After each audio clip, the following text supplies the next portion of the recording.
Okay, cool. Right. Apologize for the audio quality and the ridiculous headset. For whatever fucking reason, YouTube doesn't let you stream from your mobile device, which is how I do all of my bloody recordings. Using that the wee lav mic that you've seen that it just plugs into it. It's really good. The audio quality is really surprising out of it, but it doesn't work with the laptop because it has an inline battery. And let me show you that. It has that wee thing there which has a battery in it, and for whatever reason, whenever the battery's on, it has ridiculous noise. It turns it from a really good mic into a really really shit one. That's just unfortunate that that's the way it is. So with the mobile phone, I can just leave the battery off and it's powered from the audio jack. But on the computers and even other cameras, it doesn't do that. So you have to have the battery. So, fucker. Anyway, hello, yay, 100 subscribers. Woo! I don't know how many people are actually going to watch this live because it's a strange time to be streaming, but I have the time free, and I'm going to be building this. It's the QRP Labs Quebec Charlie X-ray CW transceiver. Basically, it's like a Pixie kit, but it's got a lot better uh, parts. Essentially, it's a lot better made kit. And I wanted the video making this, but it's going to take a really long time. And if you've seen some of the other videos, I have to use my phone, and my phone can only record like 40 minutes at a time before I then have to clear space on it and take things. So it's a fucker. It's a fucker to do. And given that I hit 100 subscribers yesterday, I thought, you know what, I'll do a live stream where I can actually start building this and chat, depending on how many people actually turn up to chat. As I say, it's a fucking weird time to be live streaming. What time? I might be getting America. America might be waking up about now. I don't know how many people watch my channel from America, but apologies for the angle as well, because again, I have to use the laptop. So yeah, we'll see how it goes.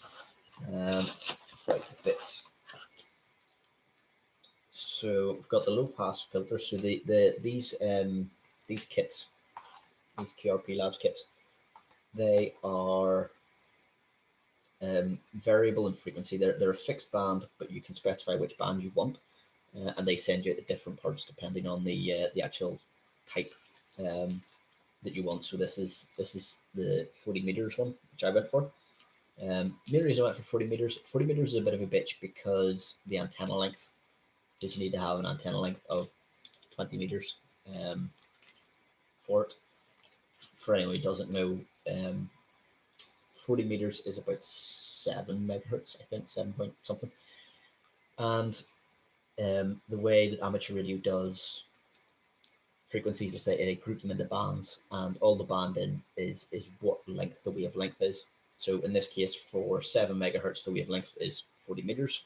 And whenever you're making your antennas, your antenna has to be ideally half that or a quarter that. So it's called a half wave or quarter wave. So for 40 meters, you need a 20 meter bit of wire, and it takes up a lot of fucking space. So that's the low pass filter for that. Okay, I'll show it. Is that everything? That's everything. Cool. So I haven't made these kits before. This one in particular, I've made the Pixie kits before, these wee ones, which are same thing but very cheap, like 2 beer tokens each for CW. I'm not going to complain. They're good for practice, nothing else. Those two just arrived. I had made one, and the receive on it is very very quiet, and I can't work out why. Ooh, that was good. Very nearly lost the capacitor there. I don't know what that was out of, so let's just keep that to the side. I believe this is the screen. You get a nice LCD screen with this, or LED screen. LED, LCD? I think it's LCD. We'll see. Let's see how we go. But yeah, 100 subscribers. Fucking can't believe 100 people want to listen to me talking shit. I'll probably lose a few after this, you know. Especially with the bloody audio quality. I can only apologise for the audio. I will have to work on my live streaming setup. Although if YouTube was not stupid and let me do it on my phone without having the 1,000 subscribers that they require, well, I could have done that. I just need to get 1,000 subscribers, don't I? Really, that's Yeah, I think 100 is plenty for me. Having 100 people listen to me talk shite is insane. Um, yeah, it's fucking weird. Um, actually, it's a bit of practice. I'm actually doing a talk in London at a security conference called B-Sides, and I'm doing that 2 weeks' time, start of June. So yeah, I reckon that'll be quite a big room, especially in the middle of London. Um, so yeah, bit of practice. Yeah, this is the screen. It's actually quite a nice screen. It's not. I was expecting like the likes of the Arduino ones, um, with the pads coming off, but no, this actually looks. Yeah, this looks very good quality. QY1602. I wonder if they had this specially made. It's possible. It's possible. Might have made this. It is. It's quite sexy. Quite sexy. Let's pop that over there. So this kit is fucking massive, and it's going to be probably a few days worth of soldering. Um, is this part of your job, or are you a student? Neither, neither. I just happen to be free right now, so that's so I do. I work in cybersecurity. A technical consultant for a cybersecurity company, but as a hobby, I build things and do amateur radio stuff. But yeah, this kit is extensive. I mean, that's going to take a while to do. I'm not getting this finished today, I don't think. Um, this is going to be a few days worth of soldering. I don't know whether I'll live stream all of it. I don't have the capability of recording all of it. As I say, I can only do 45-minute bursts on my phone, but we'll see how far we get. It is nice. They have actually soldered. I get something to point with. Yeah. They have soldered on these two wee ICs here. See those two? The reason they've done that is because they're surface mount, not through hole. Now the surface mount ones they're not that difficult to solder, really. If you're patient, a bit of time, a bit of practice, you can get them. But as soon as you see a kit that says, "Oh, you need surface mount to do it," it puts a hell of a lot of people off. So they've very kindly uh, soldered them on for you. There we go. So that's all of the ICs, the integrated circuits. There's a good few of them. Are we missing one?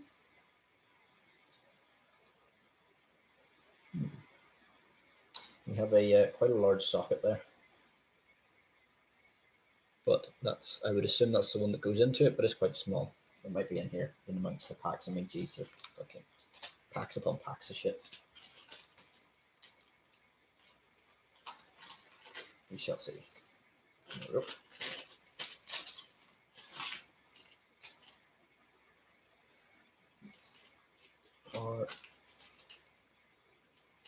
Okay, cool.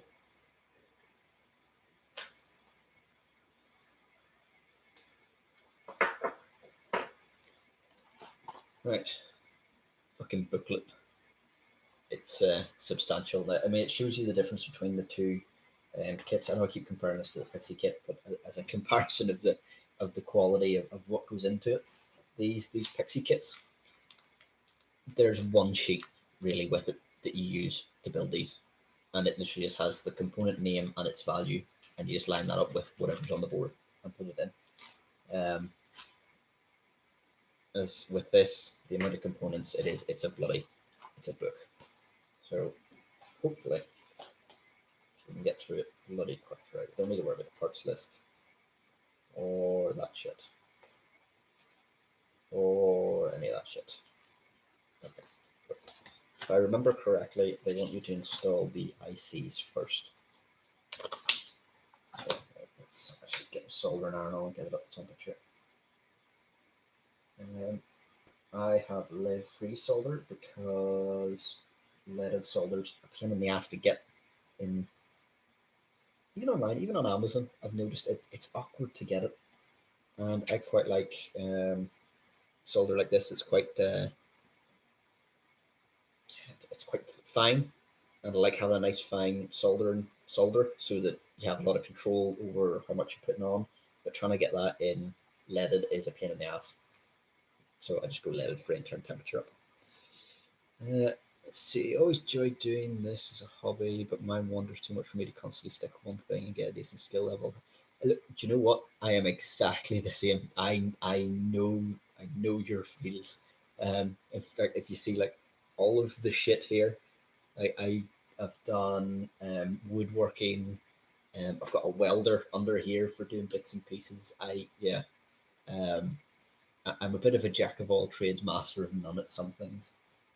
There's some things that I've got a bit of a skill level at, like stuff like this, just because I've done it for quite a long time, um, and even like doing it for a bit and then stopping and then picking it up again, you still remember things and things start to stick. So yeah, computers and electronics are sort of the two areas where I am okay at things. But yeah, no, I know you're feeling. I bounce between things. Gardening as well. Yeah, I know them feels. Um, right, camera. I'm trying to think of a good angle so that you can actually see what I'm doing with soldering iron. Oh, well, so that you can see what I'm soldering. But let me think. So, I think that's gonna. Is that a bit too awkward? I think that's as good as it's gonna get for the meantime. I'll fiddle with it if people let me know what they think of the camera angle. Um, so if you've seen, oh, you wouldn't have seen my last video. It's not up yet. Yeah, I just finished putting a video up. It's coming out. I think I'll have it out Wednesday or Friday or something. Where I built another kit like this, and I showed a wee trick with ICs. Whenever you put these in, they tend to not sit flat, especially whenever you solder them. So what you do is if you just solder one corner, or two corners in the case of this one, because it's quite wide, I would solder opposite corners.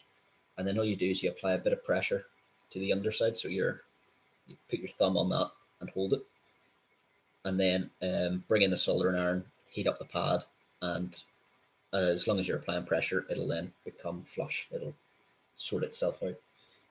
Just a little trick for doing ICs. It doesn't really matter if it's not sitting flat, really. It's just an aesthetic thing, but some people get really anal about it. I don't. For me, some of the reason why I quite like electronics, close enough is fine. Um, Actually, I was talking while I was doing that. I'm just going to double check I put that in the right way. Notched. Yeah, on the silk screen. Sorry, this camera's shit, whether you'll be able to see it. There's a wee notch just there, and that lines up to the notch on that IC, or on the IC socket, sorry. You can go ahead and just solder the IC itself straight to the board without putting a socket in, but it's good practice to use the sockets. For one, it means whenever you're soldering the thing, you don't put too much heat on the IC and break it. And if the IC does break, and even just at some point down the line, it's easier to replace. You don't have to start desoldering shit. Alright, you'll hear me blowing into the mic. It's just I don't have an extractor fan for the for the soldering fumes, so I just sort of blow them out of my way. So yeah, there's a, let's see how well you can see it. You can see how you can see the pins underneath. That's because it's sitting sort of off center. So all I do is put my finger underneath it, apply a bit of pressure, and then just heat up the pad again. And you feel it click into place. I'll just do the same this one. There it is. It's that way. And it's sitting a bit more flush. Sure, easy as that. And then go out and then just solder the rest of the pins.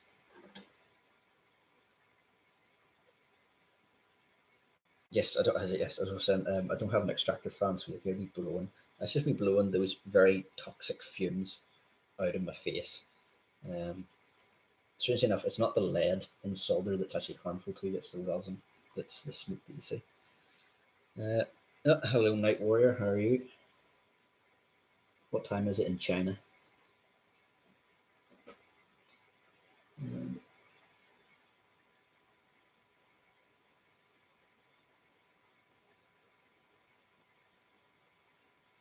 you know, I might swap out for a finer tip here.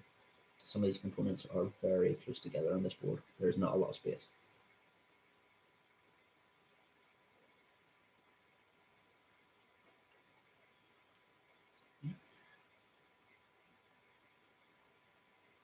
Welcome to the boring part of the live stream whenever I'm fucking doing big ass ICs. Also, I realised I did a video there. It's the one that's coming out this week at some point, and I mentioned about a Parkside soldering iron, which I thought I did an unboxing of, and I did do an unboxing of, but I had it scheduled for a Monday, which is when I usually put out my videos.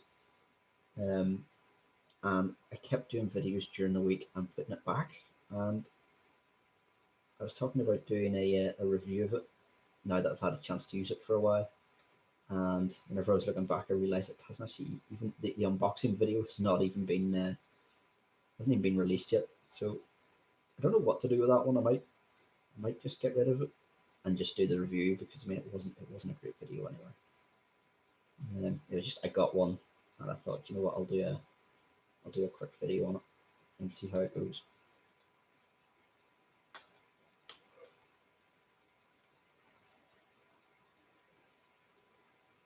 But like I say, it wasn't the best. There. 4 more to go.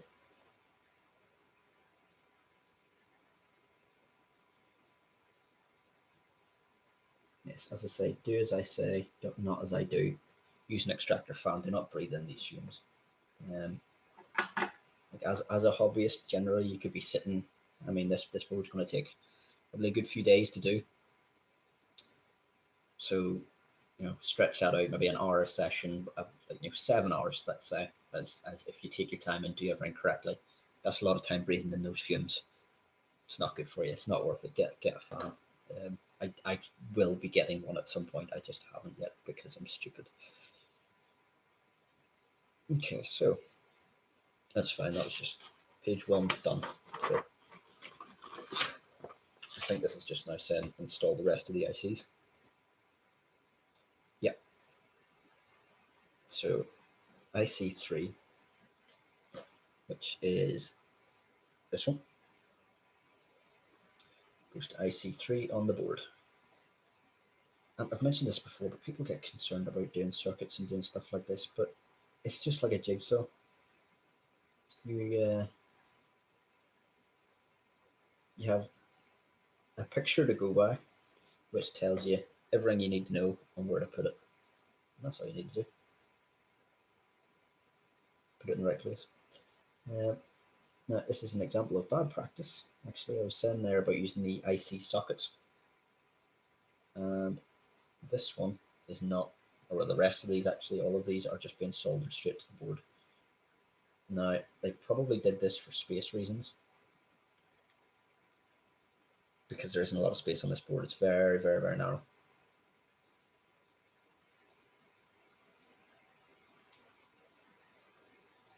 But it does mean that if any of these ICs get damaged,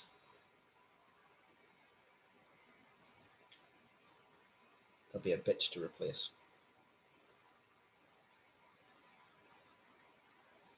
They are also a bit of a bitch to get in, as you can tell. The bigger they are, the more pins you have to have in the right place. Oh yes, for anyone who's watching this after the fact, tonight from around 7 o'clock, which is usually when I put my videos up, I'll be on the chat on here. Just if anyone wants to chat, I'll be watching the live stream at the same time. There we go. Okay, and on.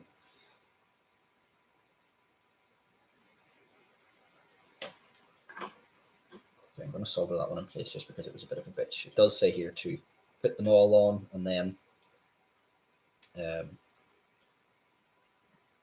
solder them, but just because that one was a bit fiddly to get in, I'm just going to put some solder on it now.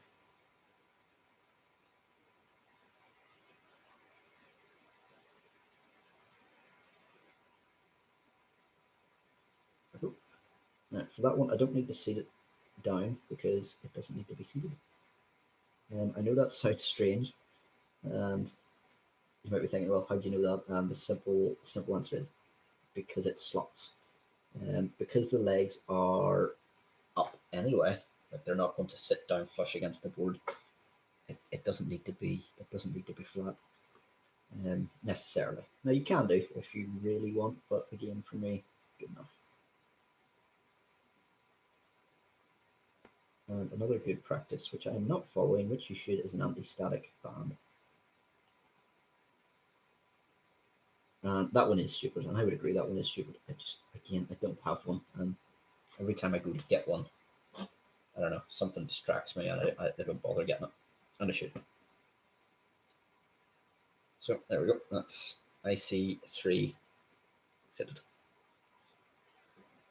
Right, now I'm going to put all the rest of these in place. I believe they're all the same. I'm just going to double check out because fucking I don't want to put the wrong one in the wrong place. 4562 NA, 4562 NA, 4562 NA, 4562 NA, 4562 NA, and 45. Cool, they're all the same. That's good. That makes shit easy. Rogier, hello, or Rogier. One of these days I will pronounce that correctly. Hello.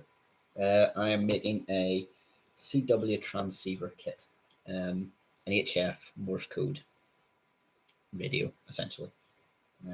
It's the bigger brother of these ones. These are Pixie kits. They do the exact same thing, but they're about £2. They're dirt cheap and really nasty. Whereas this thing is it's a bit of a beast.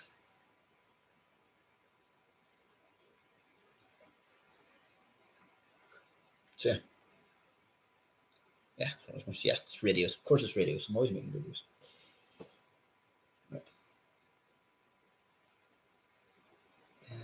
Again, ICs are directional. Make sure there's a wee notch on the IC, same as the socket. And you need to make sure that you get that in the right spot. Otherwise, you'll have a very bad time with it. And given these aren't using sockets, they are just soldered straight on, you'll have some job getting them off again.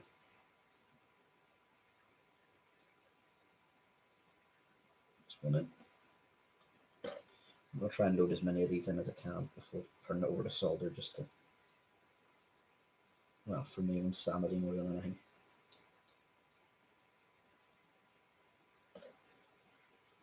It is very easy to put these notches in the wrong way.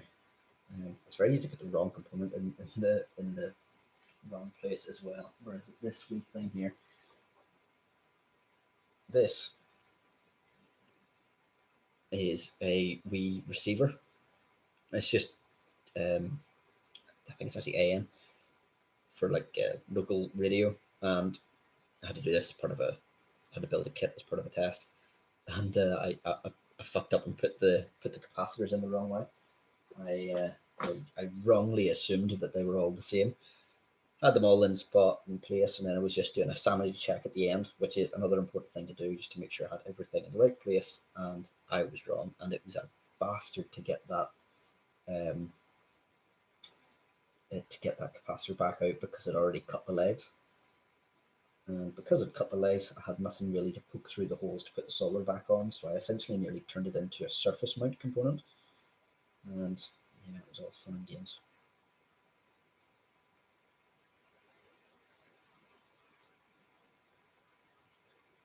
Yes, I wasn't sure whether this would be a good thing to live stream or not, because there could be moments of silence where I'm concentrating on things. And so, well, yeah, I don't know. We'll see. We'll see how well this goes. I also don't know how long I'm going to be going for. Probably as long as my sanity stays and I don't start. As soon as I start making silly mistakes on the board, or well, ideally before I start making silly mistakes, that'll be when I'll stop. Loud noise warrant, need to cough. Excuse me, that's breathing in all those fumes. Yeah, don't breathe in fumes. Oh, actually, as a little tip, a poor man's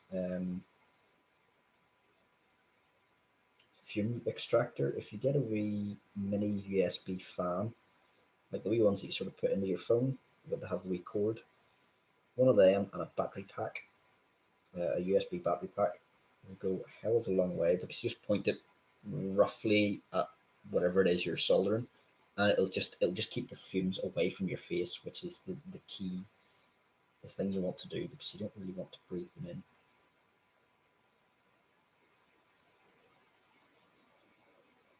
Okay, so that's the ICs on. My God, these are tiny. Will I change it? No, I'm not going to change the tip, not yet. Not just yet. Yeah, this board is very, very compact, but it is bloody full of features. It has a built-in Morse code translator. I don't know how good it is. Probably not very. Generally speaking, Morse code is not an easy thing to translate. Surprisingly, you would think bits and dashes, but on radio there's that much interference that it can be hard for the little microcontroller or microprocessor, I'm not sure what's used, to work out what's a dit and what's a dash. To be honest, the best way to, I think that would be to make a Morse code translator would be to use something that has machine learning, so that, well, the machine can learn how to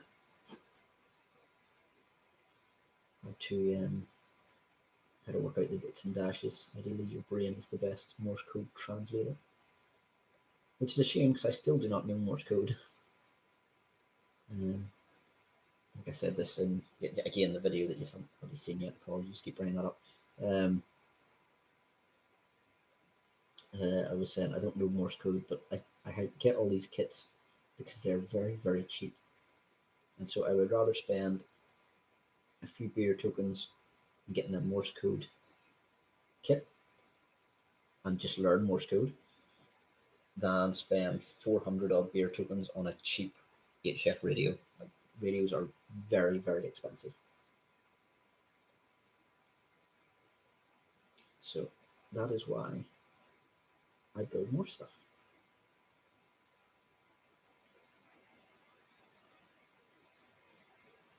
Sorry, the one part coming up while I solder these. So yeah, on the channel, I never know what people really want to see. Some of the best videos are the ones of me just talking crap in front of a camera.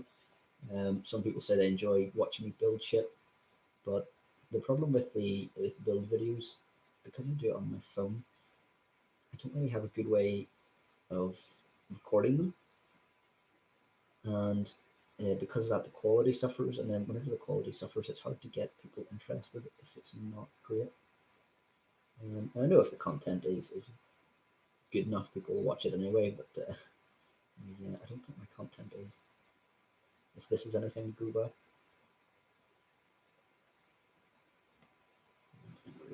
So, yeah, I don't know. I definitely need a slightly better recording setup, I think.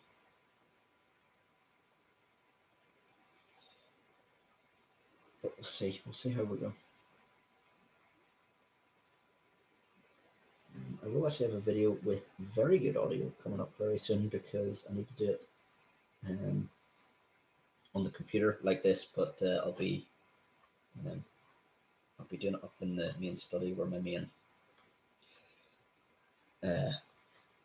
microphone is. I've got a proper studio style mic up there. You're just thinking, why are you not using that for this? It's during the workday. My wife is working, so I can't interrupt. And all my soldering shit is down here.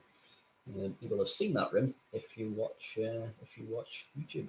If you watch YouTube, no, not if you watch YouTube. If you watch the D&D streams that I do. In fact, in the chat there, Rogier is our DM.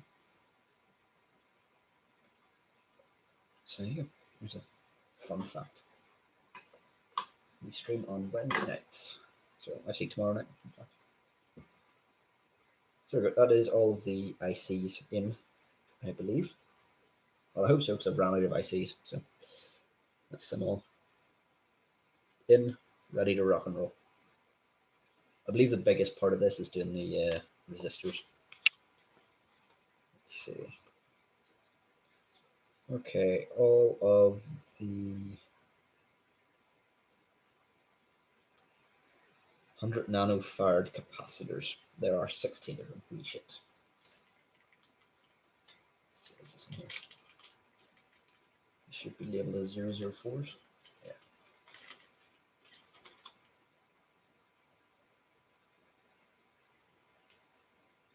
So little ceramic capacitors. Let's just double check they are all in fact 004s. They are. 1, 2, 4, 6, 8, 10. 16, that's the one, yeah. Ceramic capacitors are non-directional. Not polarized is the correct term, so they don't need doesn't matter which way around you put them in. Now, electrolytic capacitors, so the sort of chunkier ones that you'll see, there's a couple in here. I'll show you them when we get to them. They are directional, and if you load them the wrong way, you can, well, either the circuit won't work, or in some cases they can actually pop, which is all kinds of fun. So I'm going to work from the top left of the board and working my way down that way, just to try and make sure I don't miss any. So they're very easy to miss.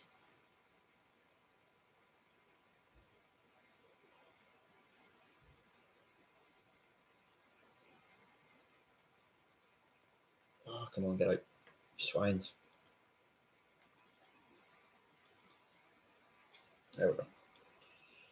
Jesus.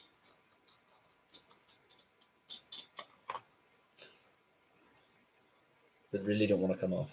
They really do not. Jesus. Okay, there we go. I've got one. I can start. I've got one. So what is that? That is C29. Yep, if you get this kit, I would recommend not printing out the booklet. Surprisingly, because I did, but you don't really need it. If you've got a computer screen handy, it'll do the same job. So go C2. Yes, I was either going to do this building this kit on live stream, or I was going to show you my circuit design for the double sideband suppressed carrier transmitter. Now I'm not designing it from scratch. Well, I am and I am. I am and I'm not. It's based off a schematic of a mod for the Pixie kits, and I really don't like doing proto boards. Sorry, there's going to be a bit of noise. It's getting cold in here. I'm turning the heater on. Apologies if that's loud. C32. So I'm not designing it from scratch, but it's based off a schematic. But I am bastardizing the schematic because I don't like using proto boards. As I said, it's just, I just don't like doing it. It's awkward and fiddly to put the traces on and the lines and putting the wires to connect everything together. I would rather design a PCB, get it printed, and then solder to that. It's not the best way of doing it because you can end up with a hell of a lot of mistakes. If you make a mistake in your design, the board won't work, and then you're trying to troubleshoot, try and figure out why, and it could just be something as simple as you mucked up in the design phase, and it's not as easy to fix. But as long as you double check everything, and in my case, I get someone else to check it as well, and check for mistakes, because even sometimes, it's just not a mistake, just something's done inefficiently. It's good to have someone who's as knowledgeable, ideally more knowledgeable than yourself about them, and get them to check the design and see, because they might even spot something that'll be like, okay, well that'll work, but why don't you do this? It'll require less components, so it'll be more efficient, or something along those lines. So it is worth to get someone to sanity check them. That is C6. But I have hit a bit of a snag with it because I'm putting the schematics that I'm working off are all separate parts. So he has the power amplifier stage, then the crystal oscillator phase, and all of them broken off. And I've took the schematics and then I've pieced them together. But he has a bit in it, or she actually, I don't know. I don't know the name of the person who designed it. He or she, they have sorry, 34. So they have done it in such a way that it's sort of it's made to be a guide. It's not meant to be something you can build straight off because you're meant to interrupt parts of Pixie Kit's circuit and then add these things in. So in that case, the schematics work. But because I'm trying to get it as one complete unit, it doesn't really work that way. And the biggest issue that I currently have is the push to talk, which is the button that you would press that changes the radio from transmit to receive, and it's done like that so that well, as you know, radios are generally one way. You can't transmit and receive. You have to transmit or receive. It's 39. It is. So you can't do both. And so that's all this does. But because they are done as separate circuits, the switch, which is labeled, or they have labeled S3, and then they've just got A, B, C, D, whatever throughout the various parts of the schematic, that should all be the same switch, or at least be linked in the same way. And I cannot find a way of that silk screen's a bit shouldered up there. C40 next to IC10. Okay, a bit of a creative license for that. I can't really read the silk screen, but by location, it must be that one. Okay. As I said, yes, the switch has to be activated at the same time, essentially. But it also has to be what's called a dual through switch. So what that means is it has two states. It's not well, all switches have two states. That's the stupid question thing. What I mean is it's not on or off. It's either this state or this state. Whereas an on and off switch would be it's either an open circuit or it's a closed circuit. Whereas this needs to be it's a single pole dual through is the name. So it's either one state or it's this other different state. It's not on or off. And what I need is a quad pole. So there's 4 switches dual through. So there are 4 switches, and whenever the IC is activated, it is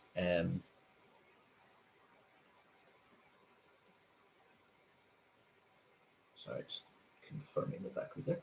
And whenever it's activated, then it will change it from the transmit to the receive. That IC, or that idea of an IC, is actually a bugger to get. I cannot find anything that will do that for me. I did find a quad pole single through, so then it's either on or it's off style switch. I believe it's called a 40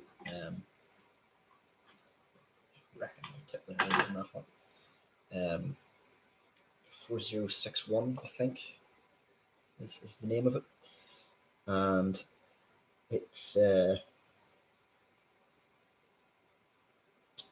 it'll only do the one, but that might be enough.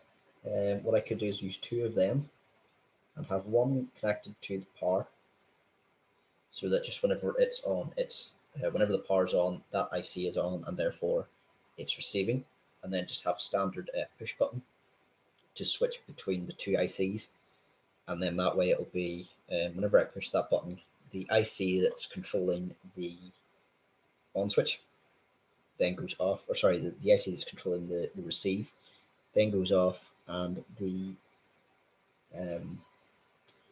IC that's controlling the push to talk is then enabled.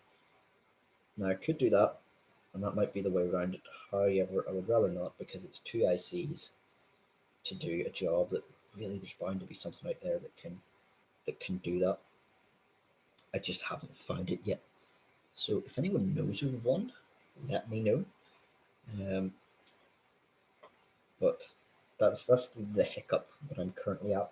Although I actually did see AliExpress have an SSB transmitter kit or transceiver kit, which is SSB is single sideband. So the kit that the circuit that I was designing is a double sideband suppressed carrier, and double sideband means that there is, if you picture the sine wave going up like that and down, there's a mirror image of it on the other side, and it's not as efficient because it's obviously using power to send out these two sidebands, whenever in reality one would do.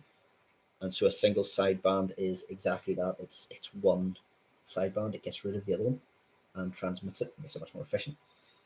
And it is from AliExpress, about 30 quid, 30 beer tokens, which is pretty damn cheap. Um, last capacitor, C52. So it's pretty damn cheap. And do you know what?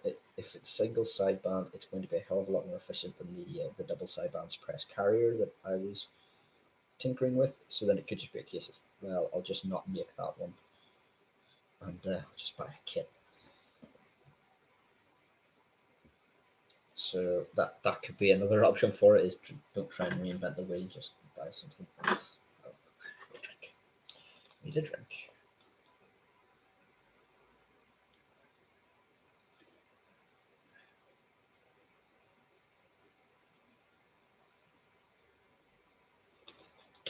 I was wetting the pad there, by the way. I wasn't just pouring out water. Okay, it's it's still damp from yesterday, so I hadn't added any water today. Yesterday I was doing the videos that you will see soon, where I made the iambic paddle and the keyer. Something I don't know about this is whether it has a keyer. So with a Morse code paddle, you need a thing called a keyer, and what that does is, well, do you know what, I'm explaining this wrong? So a paddle does the dits and das for you. So when most people think of Morse code, they think of a straight key, which is sort of, just the standard, thing. A paddle is quite a new thing, and it's apparently a lot better for you because you don't have as much movement, so you don't end up with repetitive strain injury, or as easily you don't end up with repetitive strain. And it does the dits and das for you, so the timing of them is all done. Sorry, 2 seconds. And all it is, it's two paddles, and one side is dits, the other side is das. But the paddle itself is a very stupid piece of equipment. It is literally just a mechanical um, bar that touches a contact. And so you need a device called a keyer, which then works out, okay, well, this side is the dits, this side is the das, and this is how quickly the space between the dits and das should be. And you can change that, obviously. I think the keyer that I made, the default on it, is 15 words per minute, which isn't that quick. But for me at the minute, because I'm still learning Morse code, that's fine. Well, sorry, I'm still learning Morse code properly.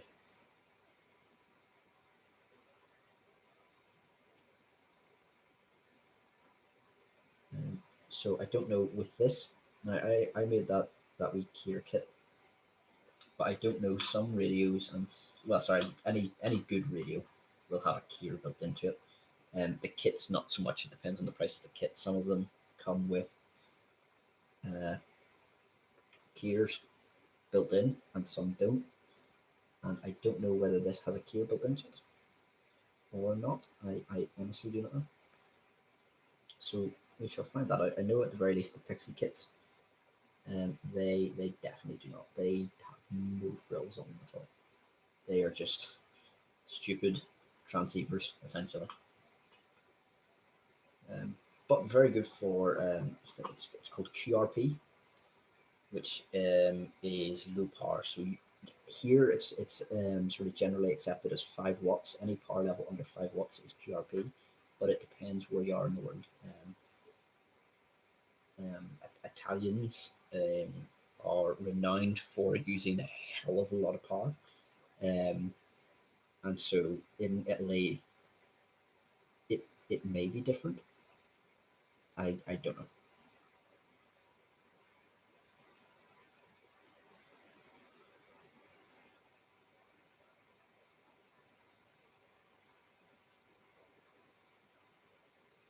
But yes, so yes, it's called QRP. This is technically a QRP kit because this is maximum of 5 watts. The Pixie kits are about 1 watt on paper, but in reality, probably about half a watt. Oh, come on. Yeah, in reality, probably about half a watt because looking at their data sheet, it doesn't make sense. So if you know electronics, if you know Ohm's law, which is how you work out various things, including power is one of them. There's a triangle for power. Um, and looking at their data sheet, they say, oh yeah, it's 1 watt, and they give the other values that it takes. And if you actually work it out, it cannot be 1 watt if their other information is correct. It has to be, I think it's 800 milliwatts max, and then probably in reality, by the time you actually get other losses in there that aren't on the paper, um, it's probably about half a watt. Allegedly, they can be ran from 12 volts, but I've heard a lot of people saying that that lets the smoke out. Oh, for anyone not electrically minded, letting the smoke out is whenever you burn a component out. Whenever you break a component, you will see some magic smoke come out, and that is exactly it. It's the magic smoke. Once you let it out, you can't get it back in. Not the magic smoke that you get from soldering. That's different. It's the original magic smoke is slightly blue in color. Actually, I don't know why.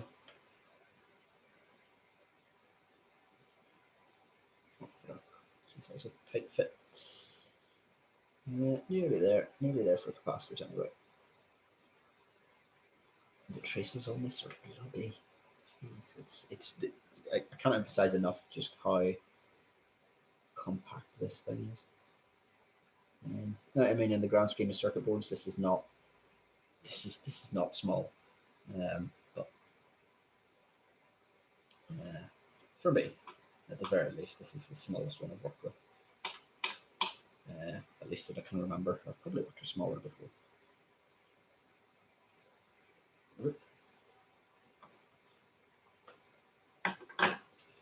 Done. All the capacitors. Where's my snips? This is a bit that I've said before. Don't do as I do. Generally, whenever you're snipping these off, you want to keep a bit of, especially whenever you're starting out, you want to keep a bit of the leg left. And that's because in case you make a mistake, it gives you a bit of wiggle room to remove the component and put it back down.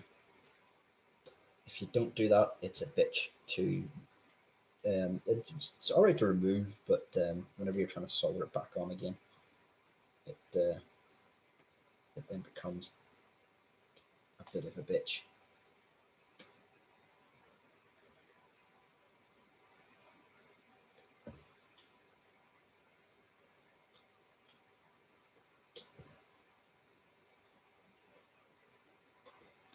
Legs everywhere. So yeah, these kits, these guys follow their instructions down to a T. If you get one of these, very good. However, there are other kits out there that you need to be not afraid of deviating to suit your own preferences. So, um, for example, like QRP guys, so the different people. This kit is from QRP Labs, the iambic paddles and stuff that I got. They're from QRP Guys, so they're two different beasts. At least as far as I'm aware, they're two different companies. I think so. This kit came from Turkey. The QRP Guys was from America. So the QRP Guys kit, the way they said about installing it, it was all well and good. I followed the instructions, but after I got to a point, I thought, you know what, it would be better doing it this way around. And if I had a thought of that at the start, I would have done it that way. So you need to be unafraid of deviating from the instructions, because what one person finds easy may not be what another person finds easy.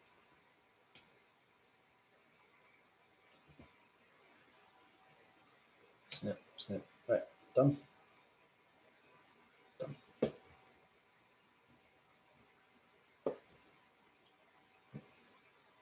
Shake off the legs.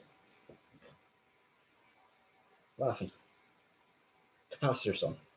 Well, these capacitors done. These were they're labeled 004, which makes them 100 nanofarad. Yeah, 100 nanofarad or 0.1 microfarad, depending on how you want. Don't burn yourself. It wouldn't be the first time. It would not be the first time. Okay, so next, more capacitors. These are 474s, which are 470 nanofarad. Oh, actually it says. Yeah, 470 nanofarad. Let's see where these guys. There they are.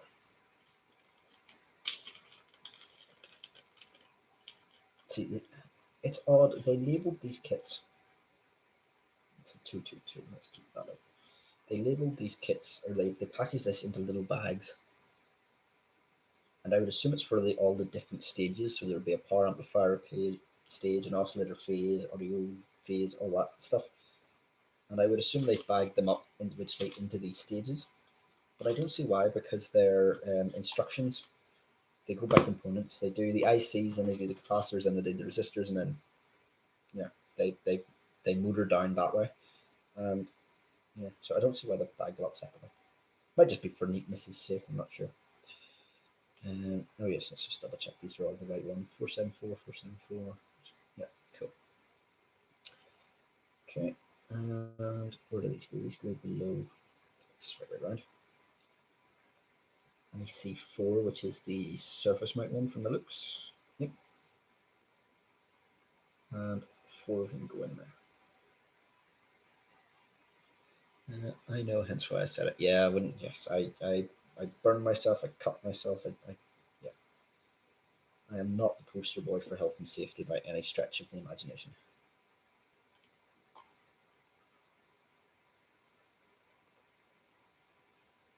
And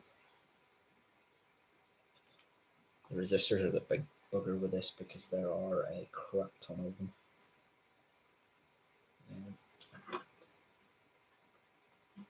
Here's a favour. Whenever I go to start putting in more components, remind me to turn my soldering iron temperature down.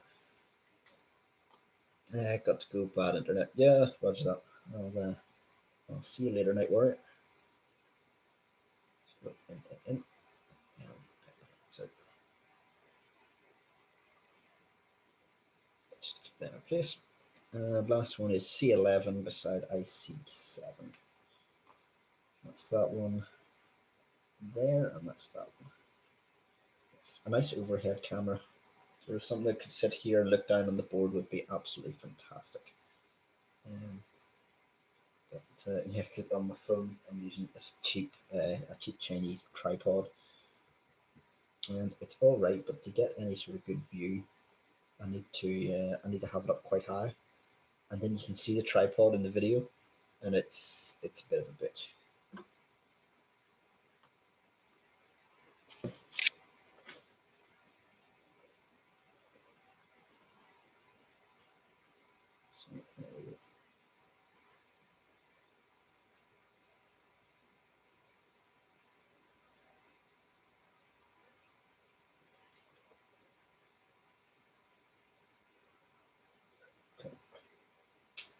What are we doing for time? I was looking at this for an hour. We're actually making quite good time on this. Still not getting this finished today. We can do that in a month of Sundays. This is quite a large kit.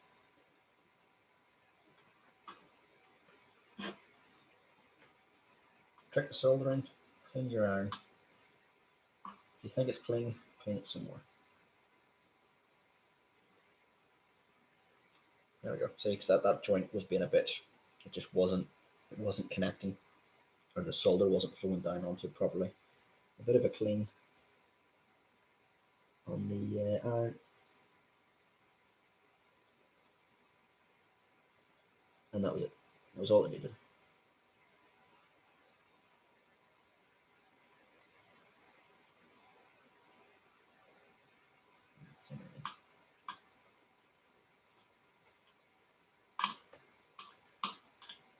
I get tough. So yeah, I was thinking of doing something for 100 subs.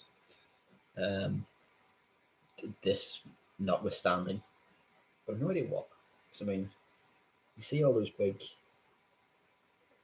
YouTubers that are thousands upon thousands of subscribers, and they show you what they make for breakfast as a thank you. Like, fuck those guys. Having that many people want to listen to you and want to watch you is just insane. Geez, fuck, I gotta. If I ever get to 100, we'll just have to like marry all of you or something. I don't know. That's an insane amount of people. 100 is an insane amount of people. I know not all of them actually actively watch. There'll be, geez, I follow YouTubers that I very rarely check out their videos, but it's nice to know someone liked it enough to at least give it that initial subscribe. I was thinking of doing a live stream this weekend because, again, I know this is quite a weird time to do live stream, which not everyone would be about to do anything, but I don't know. We'll see. Okay, next is the 1 nanofarad capacitors, which are 102s. And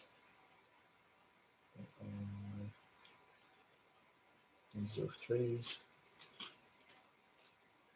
It's a 222.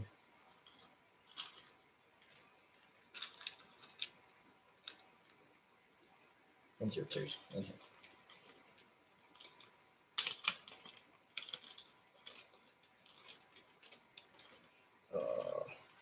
I hate tipping out components.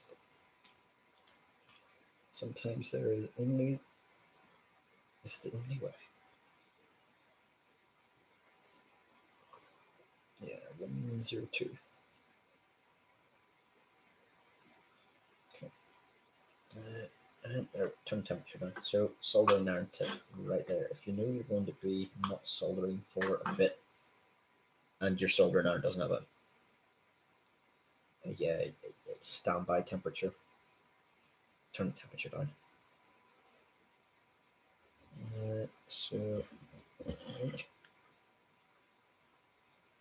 So beside IC10 is, let's see. Actually, no, we need to start up here, don't we? C33. Just a minute. There we go.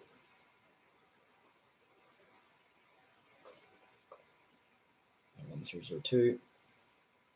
Which goes in beside this guy. Again, another do as I say, not as I do. Anti-static bands.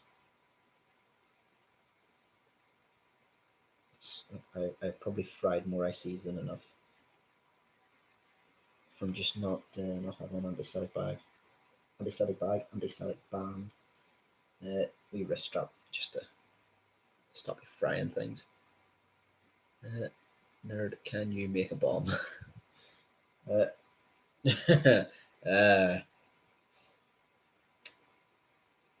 I've a rocket sitting over there. I don't know. not that one. That one. I need one for school. Yeah, I'm sure you do. Made a wee hobby rocket. That was what was that for? That was for a video which actually hasn't come out yet because I haven't had a place to launch these safely and legally, more importantly. They're legal to use, but um, you need to have certain safety criteria to launch them. They're just hobby rockets. Rocket or dildo. Oh, you know what, that got flagged, but I'll allow it. Yeah, it's a rocket. It's a rocket. Um, where was it? C16. So, yes, I did make them. Bombs are ridiculously easy to make. I'm not going to talk about them because, dear God, I will get flagged so easily. But yeah, they're not difficult to make. Oh, there goes my phone. That's YouTube now telling me. Yeah, get off.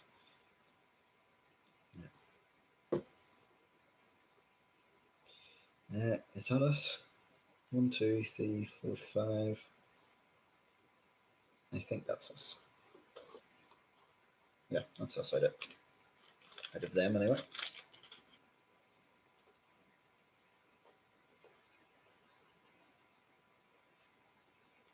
Oh, actually, we have a spare.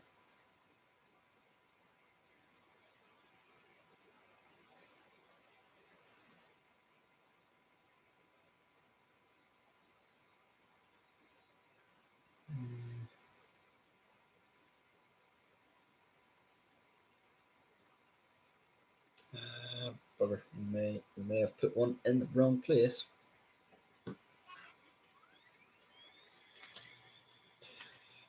It's back in here.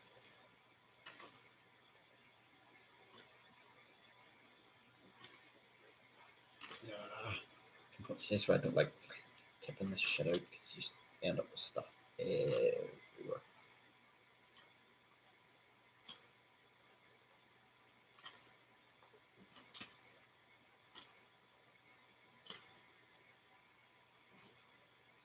There we go. Yeah, okay, so there's one here is a 104 that I'm not entirely sure is in the correct place. Let's just go back and check that. 1004. No, it is. That's cool.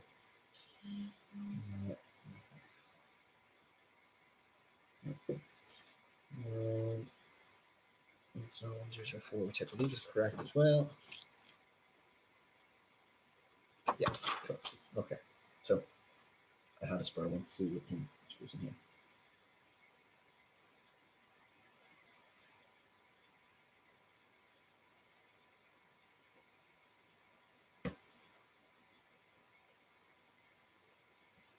Okay, cool. We're at an hour. What time's it now? Okay, so I'm going to solder these, and then I'm going to call the stream for today. If you want me to do another one for like specifically for 100 subscribers, or do something for 100 subscribers, I don't know. I don't really know what to do. Let me know, and I can do one over the weekend or something where it's a bit more of a sensible time to be doing these things. So we'll do that. Let's check. Did I bend all those legs? I did. Yes, I did. And here's a sanity check for you. If you've done this and you're not too sure whether you put the the, the right amount of components in, if you flip it over, you can count the legs. And so there should be 1, 2, 3, 4, 5 capacitors in here. And I do have 5, so that's cool. And I can check them as well. So that's a 002. Yeah, that's a 002. 002. And a 002. There you go. That's how you make sure that you've not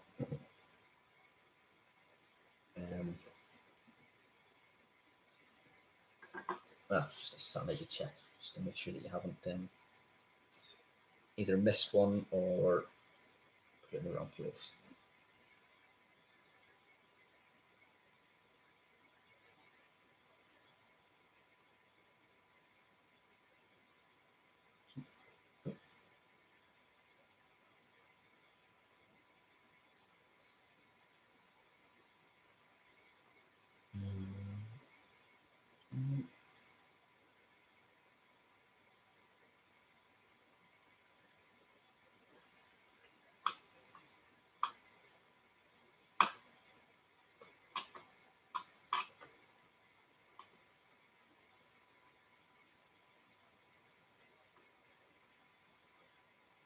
capacitors are fun. These capacitors, it's fine. You don't need to be too gentle with them. But the electrolytic ones, they can be a bit more sensitive to heat. So if you've got it too close to the board, whenever you apply the heat, you can damage them. So you need to be quick. Really, you should be quick with all of them, because hanging around, just leaving the iron on it for any length of time isn't a good thing anyway. And if you're having to do that, there's something not right. You can try cleaning your tip or something to that effect, just to see, because odds are that's all it is. It's a bit clean. 1, 2, 3, 4, 5. Cool. Turn the iron down again.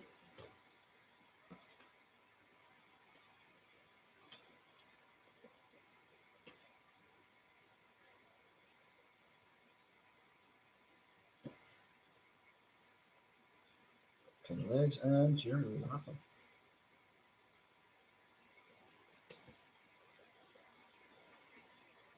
So that is me pretty much out of time. I only had about an hour to do things before I had to actually do some real work.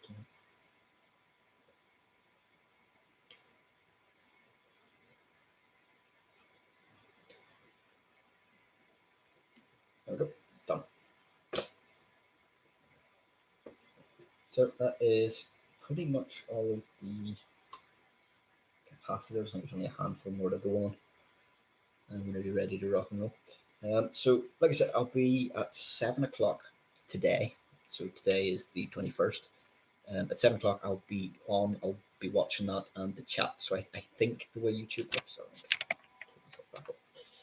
as far as I'm aware, the way that YouTube works is that chat will be in real time ish with relation to the video. So if you're at a set point in the video,